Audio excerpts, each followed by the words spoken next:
Good morning students. आज हम standard 7 geography chapter 5 the atmosphere को पढ़ेंगे। इस चैप्टर में हमको composition of the atmosphere, structure of the atmosphere, importance of atmosphere को पढ़ना है। तो चलिए हम स्टार्ट करते हैं। Like land and water, air is also significant for our life. Land और वाटर के जैसे ही एयर जो है वो भी हमारे लिए बहुत ही महत्वपूर्ण है। We can not exist in the absence of air. बिना एयर के हम सर्वाइव नहीं कर सकते, जिंदा नहीं रह सकते, रह नहीं सकते। In fact it is a basic source for our breathing system, क्योंकि हम सांस लेते हैं, हम जो सांस लेने के लिए हम लोग को हवा चाहिए। The envelope of air which surround the earth is called the atmosphere. Air का एनवेलप जो अर्थ में पूरा बिछा हुआ है उसको हम लोग एटमॉस्फेयर कहते हैं। The presence of the atmosphere has made the earth a unique planet. Atmosphere के कारण ही अर्थ जो है एक यूनिक प्लानट के तौर पे हम लोग देखते हैं। It has life living gases like oxygen for human beings and animals and carbon dioxide for plants. इसमें लाइफ लिविंग गैसेस होता है, जैसे इंसानों और जानवरों के लिए ऑक्सीजन और पेड़ों के लिए carbon dioxide. Therefore it provide us air for breathing. इसीलिए हम लोगों को सांस लेने के लिए एयर प्रोवाइड किया गया है। Considering the size of the earth, the atmosphere is a relatively in thin layer. Earth का साइज के हिसाब से एटमॉस्फेयर जो है वो थिन लेयर में बटा हुआ। Its exact thickness is unknown as there is no sharp boundary between the atmosphere. इसका कोई एग्जैक्ट थिकनेस नहीं है क्योंकि इसका कोई शार्प बाउंड्री नहीं है इन लोगों के बीच में। It is estimated that upper limit of the atmosphere at the height of 10 kilometre from the main sea level. Sea level से माना गया है कि एटमॉस्फेयर जो है वो आपका 10,000 किलोमीटर तक ही है। अब हम पढ़ेंगे composition of the atmosphere. The atmosphere is a mixture of gases. Atmosphere में बहुत सारे गैसेस होते हैं, मिक्सचर ऑफ गैसेस होते हैं, जिसमें आपका नाइट्रोजन 78%, ऑक्सीजन 21% और smaller quantity of other gases like argon 0.9%, carbon dioxide 0.3% and 0.4% of the other gases such as neon, helium, krypton, xenon, hydrogen and ozone. ये सब गैसेस आपका एटमॉस्फेयर में प्रेजेंट है। A considerable amount of water vapor is also found in the atmosphere through evaporation of water from the ocean, lakes and rivers. कुछ मात्रा में आपका water vapour भी एयर में पाया जाता है, जो आपका एवापोरेशन होता है ओशियन, लेक्स और रिवर्स में, उससे उन लोग को मिलता है। It's quantity varies with the amount of evaporation and condensation. और इसका क्वांटिटी जहाँ जिस जगह में जैसा एवापोरेशन और कंडेंसेशन होता होगा उस हिसाब से वाटर वेपर उस जगह में पाया जाता है। Heavier gases like oxygen are mostly found in the lower layer. Heavier gases जितने होते हैं, हेवियर गैसेस वो आपका लोअर लेयर्स में पाया जाता है। This is why mountaineers have to carry oxygen cylinder while scaling very high peaks. तो इसीलिए जो माउंटेनियर्स पहाड़ों में जो चढ़ते हैं उसको ऑक्सीजन का सिलेंडर लेके जाना पड़ता है, क्योंकि हेवियर गैस जो है वो नीचे रहता है, ऊपर में नहीं पाया जाता, कम पाया जाता है। The composition of air varies from place to place and from time to time. Air का जो कंपोजिशन है वो जगह जगह में और समय समय में चेंजिंग होते रहता है। However the composition of clean and dry air is fairly uniform in the lower layers. लेकिन माना जाता है कि क्लीन और ड्राई एयर जो है वो आपका लोअर एरिया लेयर्स में ही पाए जाते हैं। Up to height of about 8 kilometre from the main sea level. Sea levels मतलब ज़मीन समुद्र के तल से अगर जोड़ा जाए, समुद्र सी लेवल से आपका 8 किलोमीटर तक ही आपका लोअर एयर में क्लीन और ड्राई एयर पाया जाता है। नेक्स्ट है आपका nitrogen. Nitrogen is the most prevalent gas in the atmosphere. Nitrogen जो है ये मोस्ट प्रिविलेंट गैस है एटमॉस्फेयर में। It is required by plants for growth. इसको प्लांट्स के ग्रोथ के लिए इसकी ज़रूरत होता है, प्लांट्स को ये ज़रूरत होता है। But plants are not able to absorb nitrogen directly from the air. लेकिन प्लांट्स जो है वो डायरेक्ट एयर से नाइट्रोजन एब्जॉर्ब नहीं करता है। Bacteria in the soil and roots absorb the change its form to so that plant can use it. Soil में bacteria और रूट्स जो है इसको चेंज करके प्लांट्स के यूज में आता है। Atmospheric nitrogen is also used as manufacturing chemical fertiliser. इसके अलावा एटमॉस्फेयर में नाइट्रोजन पाए जाने, जितने भी नाइट्रोजन पाए जाते हैं उस नाइट्रोजन से केमिकल फर्टिलाइजर्स भी बनाए जाते हैं। इसके बाद oxygen. Oxygen is the most important gas. Oxygen जो है सबसे इम्पोर्टेंट गैस है। All living organism need it to survive. जितने भी लिविंग ऑर्गेनिज्म होते हैं उसको जिंदा रहने के लिए ऑक्सीजन की जरूरत होती है। The breath oxygen present in the air, और ये एयर में मौजूद ऑक्सीजन से सांस लेते हैं। During photosynthesis green plant absorb carbon dioxide and release oxygen. जब फोटोसिंथेसिस होता है तो ग्रीन प्लांट्स क्या करते हैं, ग्रीन प्लांट्स कार्बन डाइऑक्साइड को एब्जॉर्ब करते हैं और ऑक्सीजन को रिलीज करते हैं। This process help to maintain the level of oxygen in the air. जिससे क्या होता है, इस प्रोसेस से ऑक्सीजन का जो लेवल है एयर में वो मेंटेन रहता है। इसके अलावा oxygen is also essential for combustion. Combustion मतलब जलने, कुछ भी पदार्थ को जलाने के लिए ऑक्सीजन का जरूरत होता है। नेक्स्ट आपका carbon dioxide is important because of its green house effect on the earth. Carbon dioxide भी बहुत इंपॉर्टेंट है क्योंकि अर्थ में ग्रीन हाउस इफेक्ट होता है। The amount of carbon dioxide exhaled by the humans and animals is almost equal to the amount observe by plants. Carbon dioxide हम oxygen लेते हैं और कार्बन डाइऑक्साइड को छोड़ते हैं। इंसान के जैसे जानवर भी इसी तरह करते हैं।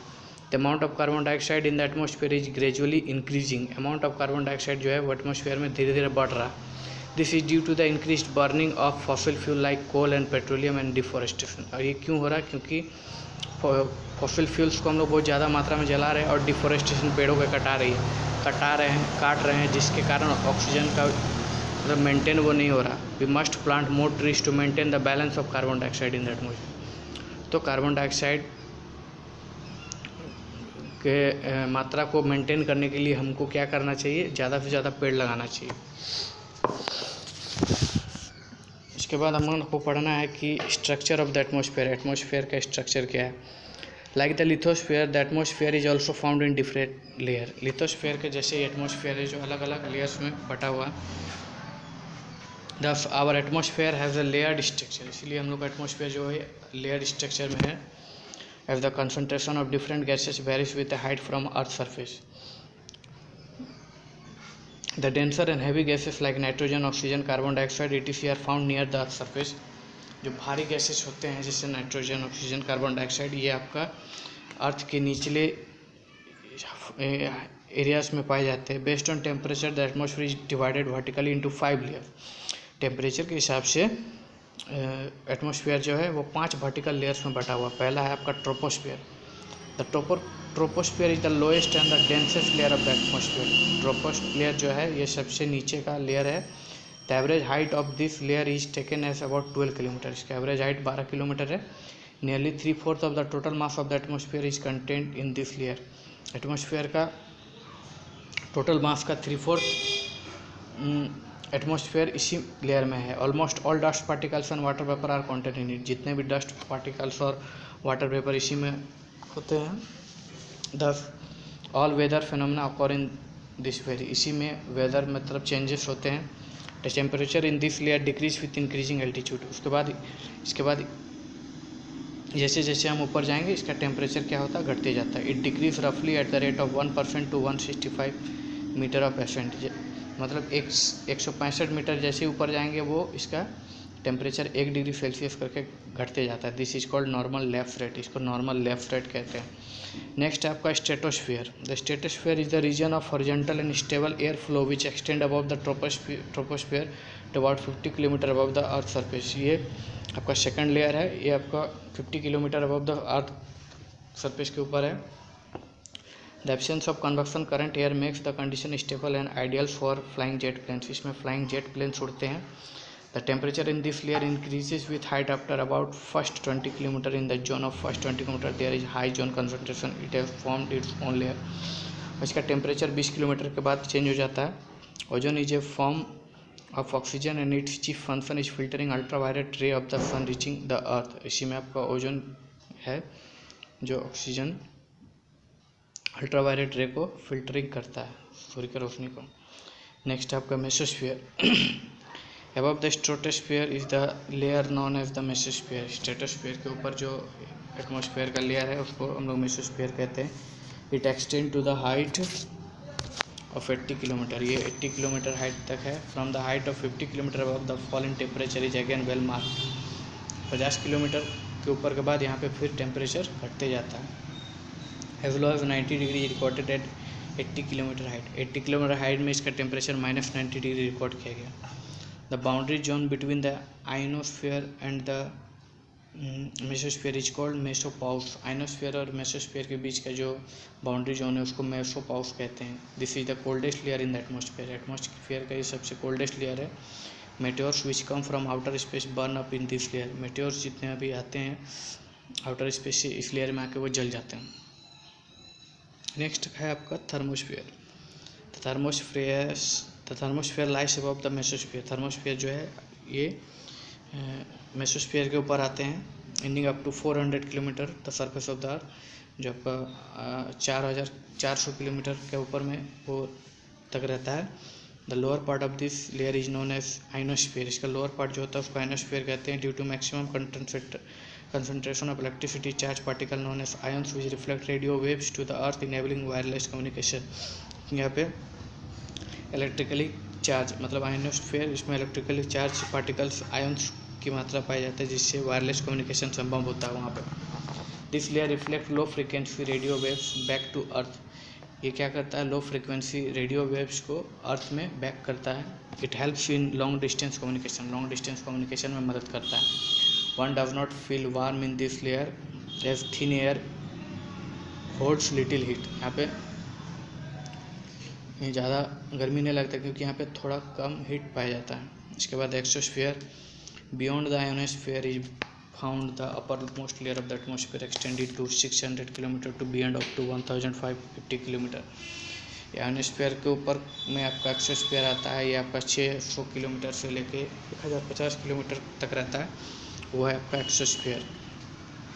Here the air become extremely rarefied and pull of the earth is very weak. यहाँ पे एयर जो है एकदम रेयरफाइड होता है और अर्थ को पुल करता है। वेरी लाइट गैसेस, यहाँ पर light gases like hydrogen helium पाए जाते हैं। This layer gradually merge into space. ये स्पेस में जाके मिल जाता है। अब है इंपॉर्टेंस ऑफ एटमोस्फीयर। इंपॉर्टेंस का एटमोस्फीयर का इंपॉर्टेंस क्या है। It acts a huge blanket that provide a protective shield against extreme heat. ये गर्मी से बचाने के लिए एक ब्लैंकेट की तरह काम करता है। The atmosphere act as a green house by keeping the earth warm. Green house gas से बनता है जिससे अर्थ को वार्म करता है। It gives air to breathe. ये हम लोग को हवा देती है सांस लेने के लिए। Communication is possible due to presence of atmosphere. Atmosphere की मदद से कम्युनिकेशन पॉसिबल हुआ। The atmosphere protects against falling debris from the space. Space से कुछ अगर गिरता है तो इससे वो प्रोटेक्ट करता है। It provide the rain and other weather phenomena. ये बरसात वेदर फेनोमेना में ये मदद करता है। Thank you.